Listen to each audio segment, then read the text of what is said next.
Hello अस्सलाम वालेकुम। Surveys encyclopedia में आपको खुशामदीद कहते हैं कैंडिडेट्स। आज हम 10 और सवाल डिस्कस करेंगे जो कि वैक्सीनेशन की टेस्ट के लिए इम्पोर्टेंट है। ये सारे एमसीक्यूज़ होंगे। जैसे मैंने पिछले लेक्चर में आपको 10 एमसीक्यू सॉल्व कराए थे, इसमें भी हम 10 सवाल हल करेंगे।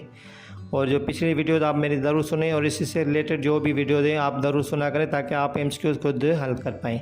तो जो भी इससे रिलेटेड वीडियो है मैं डिस्क्रिप्शन में लिंक डाल दूंगा यूट्यूब पर, आप वो सुन सकते हैं। और जो पेड ग्रुप्स के मेंबर्स हैं उनको मैं ऑलरेडी ये वीडियो सेंड कर चुका हूँ और पीडीएफ नोट्स भी मैं उनको सेंड कर चुका हूँ। आप में से कोई अगर जो यूट्यूब पर सुन रहा है आप या फेसबुक पर सुन रहा है, उनमें से कोई अगर हमारा ग्रुप ज्वाइन करना चाहता है तो डिटेल्स व्हाट्सएप नंबर पर आपको भेजी जाएगी, जिसमें आप फीस पे कर हमारे ग्रुप्स में ऐड हो सकते हैं, जहाँ पे आपसे मॉक टेस्ट भी लिए जाएंगे और पीडीएफ नोट्स भी प्रोवाइड किए जाएंगे विद वीडियो लेक्चर्स। तो चलते हैं आज के लेक्चर की तरफ, जिसमें हम 10 एमसीक्यू सॉल्व करेंगे। तो सबसे जो पहला क्वेश्चन है वो HIV बैक्टीरिया का है कि पूछ रहा है कि HIV बैक्टीरिया से कौन सी बीमारी होती है। ऑप्शन ए है खनाक, option B hepatitis B, option C streptococcus pneumonia है, ऑप्शन डी गर्दन तोड़ बुखार या निमोनिया जिसको हम मेनिंजाइटिस से निमोनिया कहते हैं। तो इसका जो करेक्ट ऑप्शन होगा वो होगा मेनिंजाइटिस एंड निमोनिया। तो HIV बैक्टीरिया होता है haemophilus influenza type B bacteria, ठीक है। तो इसकी वजह से जो होता है तो क्या होता है मेनिंजाइटिस एंड निमोनिया होता है। इसको हम करेक्ट कर देते हैं गर्दन तोड़ बुखार या निमोनिया, ठीक है। इसके बाद जो क्वेश्चन नंबर 2 है टेटनस वैक्सीन की टीके कितनी उम्र की खवातीन को लगाए जाते हैं। तो जब मैंने ये तशन्नुज या टेटनस का लेक्चर आपको भेजा था उसमें आपको मैंने बताया था कि टेटनस टॉक्साइड एक वैक्सीन होती है जो कि लगाई जाती है बच्चों को भी और खवातीन को भी ये लगाई जाती है। और कंप्लीट शेड्यूल भी मैंने आपसे शेयर किया था। तो जो खवातीन होती हैं वो उम्र उनकी होती है 15 से 49 तक की जो खवातीन होती हैं उनको टेटनस के टीके लगते हैं, ठीक है। कुछ इसका आंसर होगा ए करेक्ट। क्वेश्चन नंबर 2 का जो करेक्ट आंसर है वो होगा ए।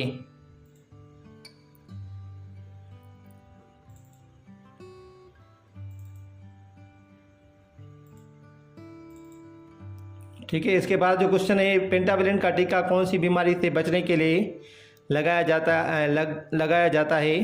तो उसमें जो करेक्ट ऑप्शन होगा टीबी, मलेरिया, टाइफाइड या तशन्नुज। तो टीबी के लिए देखें BCG होती है और तशन्नुज के लिए पेंटाविलेंट का टीका लगाया जाता है। तो इसका ऑप्शन होगा बी करेक्ट, ठीक है।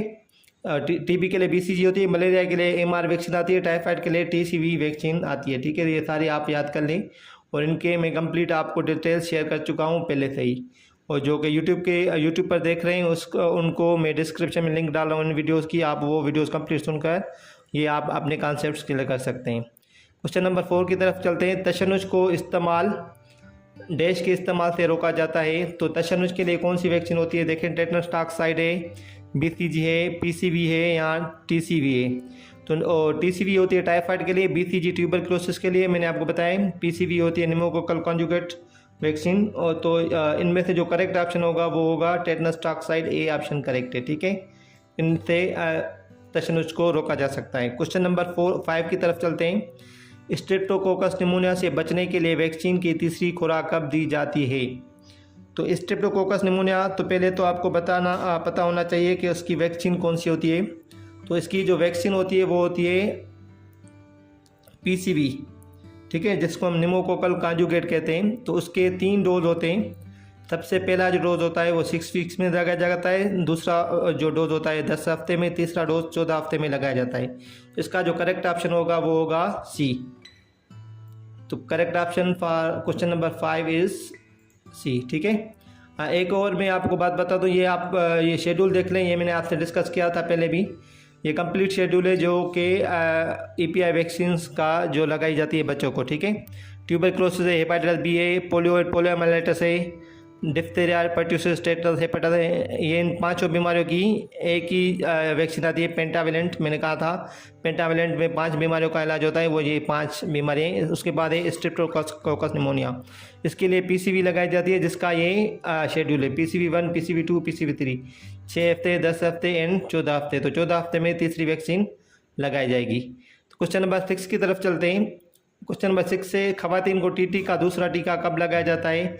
तो मैंने जो आपको उर्दू में बुक भेजी थी उसमें इनकी डिटेल्स मौजूद है, आप वहाँ से देख सकते हैं। या आप जो कार्ड्स मिलते हैं फीमेल्स को, आप उसमें भी ये डिटेल्स होती हैं, तो आप उसमें से ये कंफर्म कर सकते हैं। और मैंने जो उर्दू बुक भेजी थी उसमें भी ये लिखी हुई है। तो उसमें जो ख़वातीन की जो उम्र होती है जिसको दूसरा टीका लगाया जाता है वो पहली खुराक के 1 माह बाद लगाया जाता है। ऑप्शन बी करेक्ट होगा इसका। क्वेश्चन नंबर 7 है, OPV एक डैश वैक्सीन है। ये सवाल है में थोड़ा ट्रिकी है, आप इसको देख लें। दरूने जुल्द जिसको इंट्राडर्मल कहते हैं, उसको अदलाती जिसको हम इंट्रामस्कुलर कहते हैं, मसल्स में लगती है। ज़ेरे जुल्द सब्टिक्यूनस है वैक्सीन, और जो डी है इनमें से कोई नहीं। तो OPV अगर पूछ रहा है तो OPV इनमें से कोई नहीं, ऑप्शन करेक्ट होगा, डी ऑप्शन करेक्ट है। क्योंकि मैं आपको बता रहा हूँ OPV जो है वो ओरल पोलियो वैक्सीन है। ओरल मतलब पिलाई जाने वाली, ठीक है। OPV वैक्सीन पिलाई जाती है, इसलिए इसका जो करेक्ट ऑप्शन होगा वो डी होगा। IPV लगाई जाती है, OPV पिलाई जाती है। ये दोनों IPV और OPV दोनों पोलियो के लिए होती है। तो OPV पिलाई जाने वाली है, और जो IPV है वो होती है इंट्रा मस्कुलर, ठीक है। तो बाकी जो OP है वो क्या है, वो इनमें से कोई नहीं, मतलब वो पिलाई जाती है। तो इसमें कोई ऑप्शन करेक्ट नहीं है, जस्ट ये मतलब डी सही है, मतलब इनमें से कोई नहीं। उसके बाद जो क्वेश्चन नंबर 8 है, क्लास्ट्रीडियम टेटानी नामी बैक्टीरिया की वजह से कौन सी बीमारी होती है। ये बीमारी ये एक बैक्टीरिया का नाम है, इनमें से बताना है कि कौन सी इससे बीमारी होती है। तो मैंने आपको बताया था कि आपको सारे बैक्टीरियाज के नाम याद होने चाहिए, और उनकी वजह से जो बीमारी होती है वो आपको याद होनी चाहिए। और उसके लिए वैक्सीन कौन सी होती है वो भी आपको याद होनी चाहिए, प्लस में आपको डोजेस। ये 4-5 चीज़ें आपको वैक्सीनेशन में ज़रूर कवर करनी चाहिए। उसके अलावा जो दूसरी इन्फॉर्मेशन है वो आप बाद में याद करें, ठीक है। तो इसमें जो क्लास्ट्रीडियम टेटानी है उससे तशन्नुज होता है, या टेटनस जिसको हम कहते हैं, इसका करेक्ट ऑप्शन होगा सी। तो 8 हमने सवाल कर लिए। 9 और 10 सवाल के बाद एक आपके लिए क्वेश्चन होगा जो आप खुद बताएंगे उसका आंसर करके, ठीक है। खसरा बीमारी में कितने दिनों में चेहरे पर और ऊपर सारे जिस्म पर सुर्ख रंग के दाने दायर होते हैं। तो इसका जो करेक्ट आंसर होगा वो तीसरे से 7वें दिन में सुर्ख रंग के दाने नज़र आते हैं। क्वेश्चन नंबर 10 है, तशन्नुज कौन सी बैक्टीरिया की वजह से होता है। तो ये हम पहले ऊपर डिस्कस करके आए, लेकिन इसकी जो है वो फॉर्मेट थोड़ा डिफरेंट है। इसमें बीमारी बताई गई है और नाम बताना है। इस टाइप का भी आपको क्वेश्चन दे सकते हैं टेस्ट में। तो इसका जो करेक्ट ऑप्शन होगा वो बी होगा, क्लास्ट्रीडियम टेटानी। माइकोबैक्टीरियम टेटानी ये नहीं है, ये कोई, ये देखें ये सारे नाम गलत हैं, जस्ट ये सही है जो इसको जिसकी वजह से तशन्नुज होता है। तो ये सारे आप नोट कर लें आंसर्स, आप स्क्रीनशॉट भी ले सकते हैं सारे क्वेश्चंस का। और जो हमारे पेड ग्रुप्स में मेंबर्स हैं उनको मैं ये PDF भी सेंड कर दूंगा। आप में से कोई अगर पेड ग्रुप्स में ऐड होना चाहता है तो हमारे व्हाट्सएप नंबर पर रब्ता करके ऐड हो सकता है फ़ीस पे करने के बाद। तो आज का जो आपके लिए MCQ है वो आप नोट कर लें, आपकी स्क्रीन पर भी आ रहा होगा। पेंटाविलेंट कितनी वैक्सीनों का मुरकब है, मतलब उसमें कितनी वैक्सीन होती हैं या कितनी बीमारियों की वैक्सीन होती हैं। 4, 5, 6 या 7, जो आपको ऑप्शन करेक्ट लग रहा है उसको आप कमेंट करके हमें भेज दें, या व्हाट्सएप पर आप भेज सकते हैं, और यूट्यूब पर जो देख रहे हैं या फेसबुक पर वो कमेंट करके हमें बताएं ताकि हमें पता चले आपको समझ आई है नहीं। तो इंशाल्लाह हम और वीडियोस के साथ आपके साथ आएंगे। जो मॉक टेस्ट वगैरह देना चाहता है या जिसको PDF नोट चाहिए तो हमारे पेड ग्रुप्स में शामिल हो सकता है। आप अपना ख्याल रखिएगा। शुक्रिया, अल्लाह हाफ़िज़।